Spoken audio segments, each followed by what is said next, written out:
Every empire believes its wealth will last forever.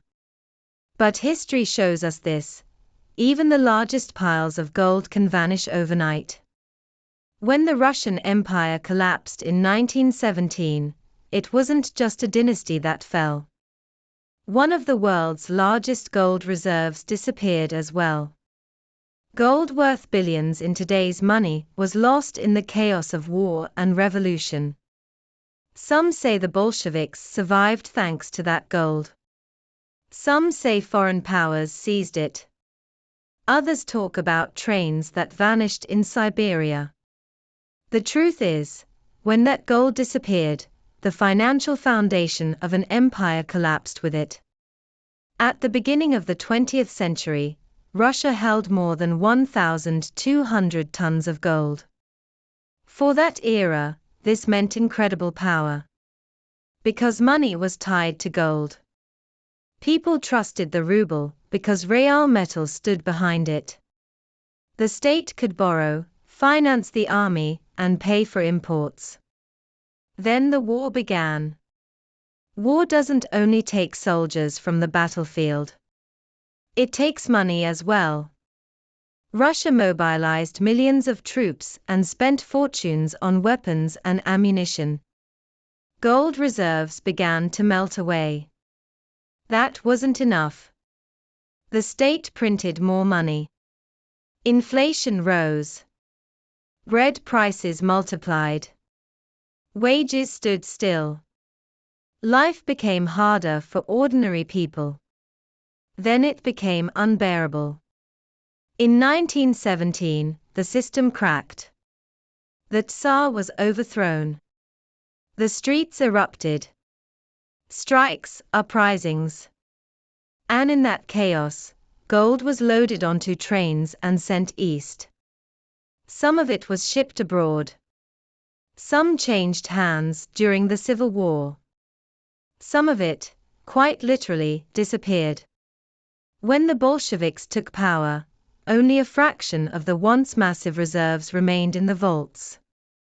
Lenin understood one thing: ideology motivates people, but it doesn't buy weapons or bread. Gold does. So the remaining gold was sold abroad and turned into arms and food. But one big question remained. Where did hundreds of tons of gold go? Some of it fell into the hands of the White Army. Some was looted. Some came under the control of foreign powers. Since that time, countless stories have circulated. Trains lost in Siberia, chests thrown into lakes, shipments secretly smuggled abroad. Maybe not all of them are true. But this is, when chaos begins, wealth changes hands. And the heaviest price is always paid by ordinary people. When the gold was gone, the ruble collapsed. Inflation exploded. People had to carry thousands of rubles just to buy bread. Barter returned. An empire didn't just collapse politically, it collapsed financially. And in truth, this story isn't just Russia's story. Rome debased its currency. Weimar Germany printed money. Russia's gold vanished. The methods were different, but the result was the same. Money lost value, the people grew poorer, and the powerful protected themselves. Now ask yourself, why does this matter today? Because even if the system looks different, the dynamics are the same. States build reserves. Central banks create money. With sanctions, billions of dollars can be frozen. Money is no longer just an economic tool, it is a political weapon.